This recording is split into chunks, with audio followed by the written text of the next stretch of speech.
ધોરણ 4 વિષય પર્યાવરણ અને એકમ નંબર 20 ખોરાક અને મજા.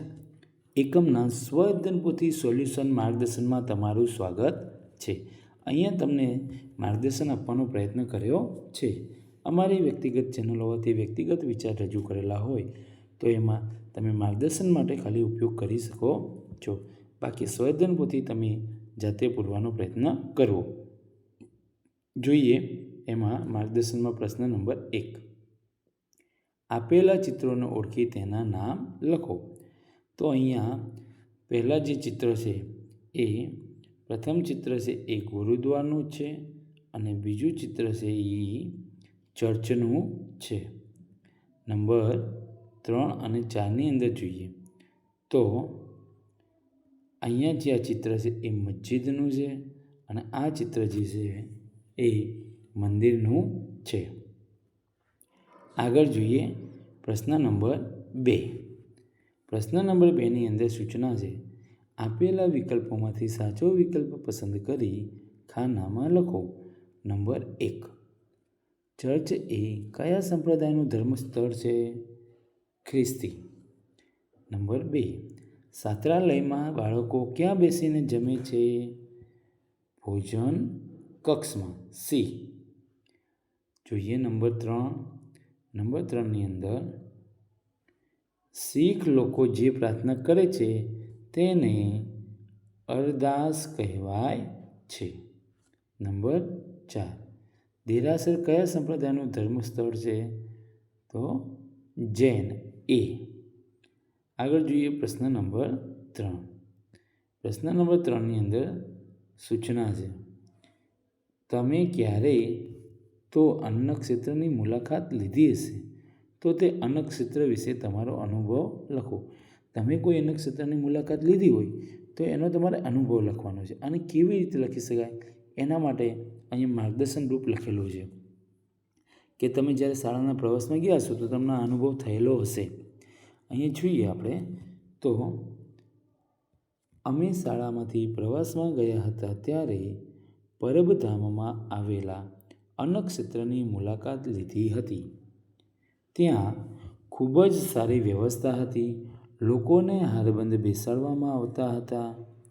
પીરસનાર પ્રેમપૂર્વક બધાને ભોજન પીરસતા હતા. ત્યાં ખૂબ જ સારું ભોજન આપવામાં આવતું હતું. ઘણા બધા લોકો આ અન્નક્ષેત્રમાં ભોજન કરતા હતા.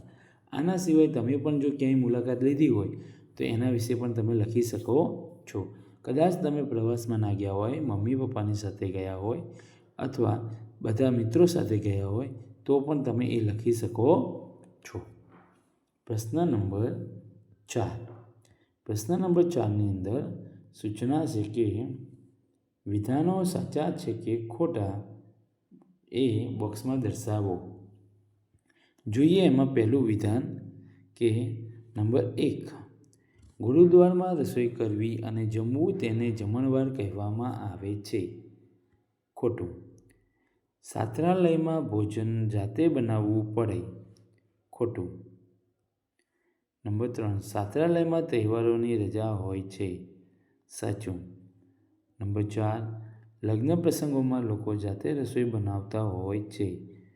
ખોટું. નંબર 5. શાળાઓમાં મધ્યાહન ભોજનમાં જમવાનું બનાવવા રસોઈયા હોય છે. સાચું. પ્રશ્ન નંબર 5. પ્રશ્ન નંબર 5ની અંદર સૂચના છે કે ખોટા શબ્દ છેકી નાખો. ફક્ત ખોટો શબ્દ હોય એને છેકી નાખવાનો છે. જોઈએ એમાં નંબર 1.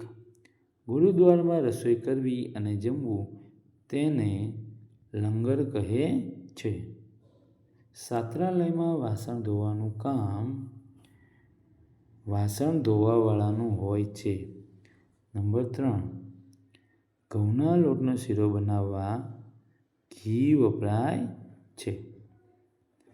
પ્રશ્ન આગળ જોઈએ નંબર 4. શીખ લોકોનું ધર્મસ્થળ ગુરુદ્વાર છે. આંખ બંધ કરીને ઢોલકનો અવાજ સંભળાય છે. આંખ બંધ કરે તો કોઈ ઢોલકનો અવાજ બંધ ના થઈ જાય. આગળ જોઈએ પ્રશ્ન નંબર 6. પ્રશ્ન નંબર 6ની અંદર કીધું છે પ્રશ્નોના જવાબ લખો. જો આ વિડીયો તમને માર્ગદર્શન માટે બનાવ્યો છે તો તમારા અક્ષર પણ અહીંયાથી આમાંથી શીખવાના છે. સરળ, સુંદર, સ્વચ્છ, સુઘડ અને ચેકચાક વિનાના હોવા જોઈએ. પ્રશ્ન નંબર 1. તમે કે તમારા ઘરમાંથી કોઈ છાત્રાલયમાં રહેલું છે? જો હા તો લખો. તમારે પૂછવાનું ઘરમાં કોઈ હોય તો એ લખવાનું. અહીંયા તમને ફક્ત માર્ગદર્શન રૂપ આપ્યું છે કે હા, મારા ઘરમાંથી મારા મોટાભાઈ છાત્રાલયમાં રહીને અભ્યાસ કરે છે. નંબર 2. છાત્રાલયમાં બીજી શાળા કરતાં કેવી રીતે અલગ છે? બીજી શાળામાં ભણતા બાળકો રજા પડતા ઘરે આવે છે, જ્યારે છાત્રાલયમાં બાળકોને રહેવા, જમવા, ભણવાની સુવિધા ત્યાં જ હોય છે. નંબર 3 જોઈએ. નંબર 3ની અંદર કીધું છે કે શું તમને છાત્રાલય જવું ગમે? કેમ? અહીંયા તમે તમારો વિચાર લખવાનો છે. અહીંયા ભલે જે લખ્યું એ તમને હું ઉદાહરણરૂપ, માર્ગદર્શનરૂપ, પણ તમે તમારું લખવાનું છે કે હા, મને છાત્રાલયમાં જવું ગમે કારણ કે ત્યાં નવા મિત્રો મળે, તેમની સાથે રમવાની મજા આવે.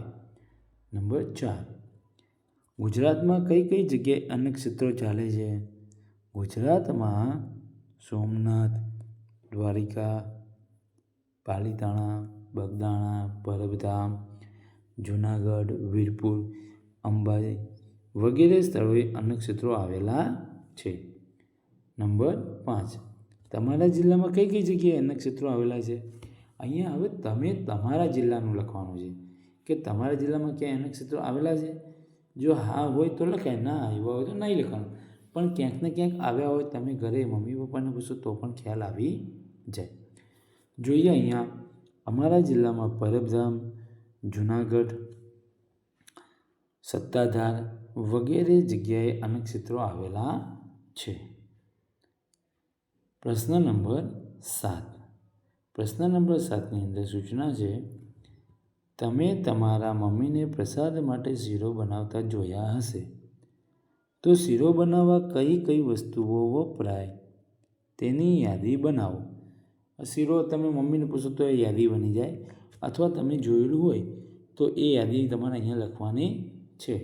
જેમ કે ઘઉંનો કકરો લોટ અથવા રવો, શુદ્ધ ઘી, ગરમ પાણી અને દૂધ, ખાંડ અથવા ગોળ, ઇલાયચી પાવડર, કાજુ, બદામ અને દ્રાક્ષ. અહીંયા આપણું આ એકમનું સ્વાધ્યાયન પોથી સોલ્યુશન માર્ગદર્શન પૂર્ણ થાય છે. વિડીયોનો કોમેન્ટમાં જરૂર જણાવજો. વિડીયો ગમ્યો હોય તો લાઈક કરજો અને અમારી સાથે જોડાયેલા રહેવા અને આવા જ માર્ગદર્શન વિડીયો મેળવવા માટે અમારી ચેનલને સબસ્ક્રાઈબ કરજો અને અમારી સાથે જોડાયેલા રહેજો. આવજો.